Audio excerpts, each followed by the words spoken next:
Welcome to Vietnam Step by Step, your travel buddy on the road to real lived experiences. We don't rush through places, we walk them, field by field, story by story, so you can feel the land under your feet and the people in your heart. Today, we head into the roof of northern Vietnam to chase a golden season that flickers for only a few short weeks each year. The ripening rice of the Northwest. From the first green blades to the moment every terrace turns to honey, this is where mountains wear a harvest like a festival robe, and where culture, craft, and landscape braid into one bright tapestry. The Northwest is a geography class come alive. Ranges fold into ranges, ridgelines run like the spines of sleeping dragons, and deep valleys cradle streams that flash in the sun. Over millennia, water carved these troughs. People, Muong, Thai, Dao, Tay, and more, etched terraces into the slopes, contour by contour, turning steep country into living architecture. The idea is simple and brilliant. Slow gravity down, low earth walls retain soil and water. Let it trickle from a mountain spring to the highest paddies, then let it spill step by step to the lowest, feeding each field in turn. The result is a mosaic that changes through the year. Silver with water in planting season, jade in the rains, and, for a few radiant weeks from late September into early October, pure gold. The rice itself is a story of patience. Seeds are sown in nursery beds, transplanted by hand, weeded on hot afternoons with laughter and wide-brimmed hats. Each paddy is a microclimate. Wind a little calmer, sunlight held by water, frogs singing from grassy edges. When the grains swell and bend the heads of the stalks toward earth, the terraces begin to glow. At first it's subtle. The light burns warmer at sunset.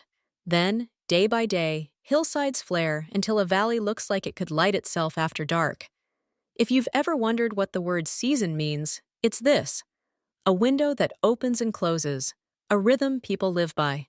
Culturally, harvest season is more than a pretty schedule. It is a calendar of belonging. In Thai villages, the Xoe dance begins. Hands open, feet circle, everyone drawn into a moving ring that says without words, "We share this." Families gather for new rice. For sticky rice dyed 5 colors with forest leaves. For grilled stream fish wrapped in banana leaf and spiced with mac ken. Markets swell with woven brocades, hand-dyed indigo, baskets that smell of rattan. The craft of the terraces is mirrored in the craft of cloth, lines that follow the body the way paddies follow the slope. History runs through the work, techniques passed down generations, adjustments after storms, songs that pace the steps. We travel to the heartlands of gold, Mu Cang Chai with its legendary ridges at La Pontaine and Checunya, Tule, where mists lift off a wide valley at dawn, Sa Pa's Muong Hoa Valley, where trails thread between stone walls. The broad field of Muong Lo in Muong Lo, said to be the cradle of Thai rice. Each place holds its version of beauty, some dramatic, some gentle. And every bend in the road offers a new geometry of light and line. This is where your camera breathes. This is where your legs earn the view. Experiences here are simple and generous. Trekking is the best teacher. Pick a half-day walk along a terrace lip and feel the ground curve under your feet.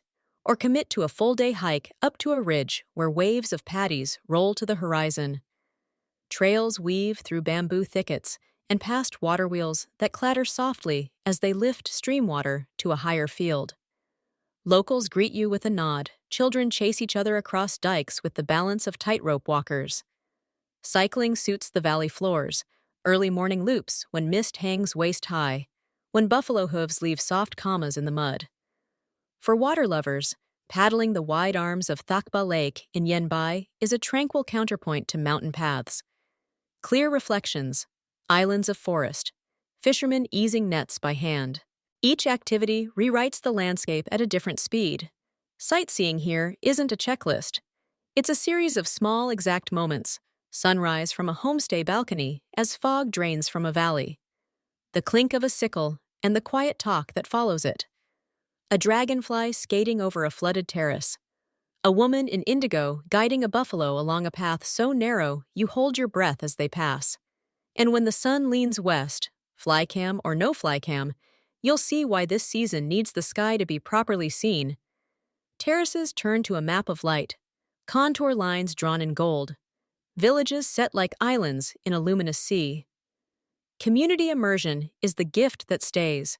Sleep in a stilt-house homestay where the floor smells faintly of timber and smoke, where dinner is a shared table built from what the day provided.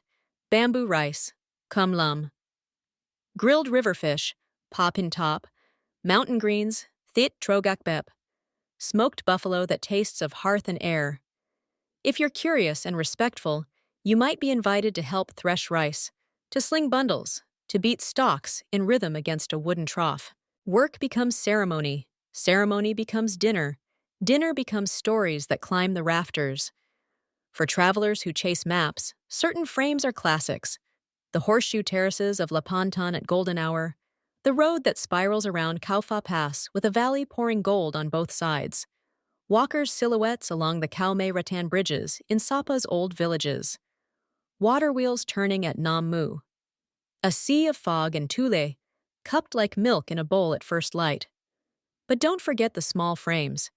A hand scattering fish food. A grandfather mending a basket.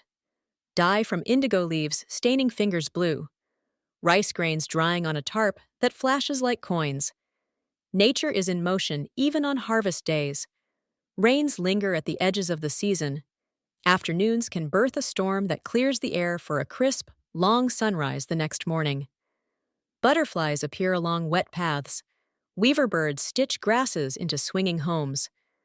The terraces themselves are ecological ladders, habitat for frogs, insects, and the occasional heron. Step gently. The leave no trace rules are simple. Stay off planted paddies, walk the dikes, pack your litter out, ask permission before photographing portraits, and contribute to the community funds that maintain the trails you love. Timing matters. The golden season usually runs mid-September to early October, shifting a bit with altitude and weather, and even from village to village. Lower valleys ripen first. High terraces hold their green a few days longer. If possible, give yourself 2 or 3 mornings in each area you hope to film or photograph. The light changes, so do the fields.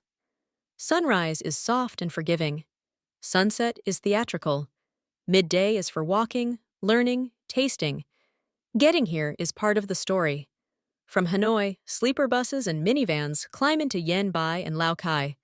Or you can take the night train to Lao Cai and transfer to Sapa by bus. Confident riders may rent a motorbike to link valleys, but go slowly. Mountain weather is honest. Roads can be slick after showers, and viewpoints can seduce you into stopping on blind curves. If you're filming, travel light. Tripods are fine. Drones require sensible use and local permissions. Never over crowds or livestock, never near schools. Always below cloud and within line of sight. Food here is half the destination. In Tule, try the famous kham, young rice pounded into a fragrant green treat that tastes like the scent of the fields themselves.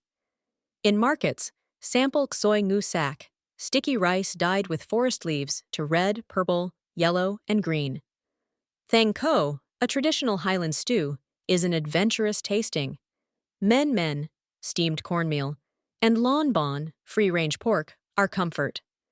Tea lovers should not miss shan tuyet, wild high mountain tea, picked from century-old trees, silver with down, sweet after rain. Eat with gratitude. Every grain you lift once grew in a palm's width of earth, held in place by a stone someone set. If you want to fold culture into your route, trace the arc of Muong Lo in Gia Lo during festival time, when Xoe Thai circles grow until strangers become neighbors. Visit weaving households where looms tick like metronomes and patterns climb into cloth from memory. Learn a few greetings. The smile you get back will power you up the next hill. In some villages, a small community ticket supports bridges and trails. In others, a guide from the village keeps you on the right paths and shares the names of peaks and streams. Choose the slower option. The slower option always tells more stories. Safety is an art here. Sturdy shoes with grip for muddy dikes, a light rain shell even on bright mornings, a hat for the high UV, and a soft respect for weather that can change its mind. Hydrate, rest, and let altitude be a partner instead of a test. If you're tempted by a narrow ridge viewpoint, ask a local first. They will know the wind that lives there. In your footage, let scale and intimacy alternate. Let your drone reveal the logic of the terraces, the way they hold the contour like handwriting, and then land your lens on a single stalk of rice, a single hand. Wide, then close. Chorus, then solo. Sound matters too. Capture the murmur of a market at dawn, the laugh after a missed step into a puddle, the soft clack of rice drying in the sun. A simple, adventure-inspired score beneath a warm, steady narration will do the rest. And when the light finally slides off the last ridge and the valley dims, you'll understand why people come back for this season. It isn't only the gold, it's the way a landscape designed by hand invites you to slow down until you can hear your own footsteps. It's the knowledge that a whole year gathers into these few weeks, and that a community's rhythm, plant, tend, harvest, celebrate, still fits the earth's metronome. You leave with shoes muddy and heart light, with memory cards full and words temporarily empty, because some places speak best in images and in the taste of warm rice. This was Vietnam Step by Step, your companion for journeys that are beautiful because they are real. If this golden season sparked your curiosity, if you learned a new way to see a terrace or greet a neighbor, join us for the next bend in the road. Like, share, and subscribe, so we can keep walking together through Vietnam's color and light. Hãy like, share và subscribe để tiếp tục đồng hành cùng Vietnam step by step trong những chuyến khám phá đầy sắc màu. Until next time, travel kind, travel slow, and let the season teach you its song.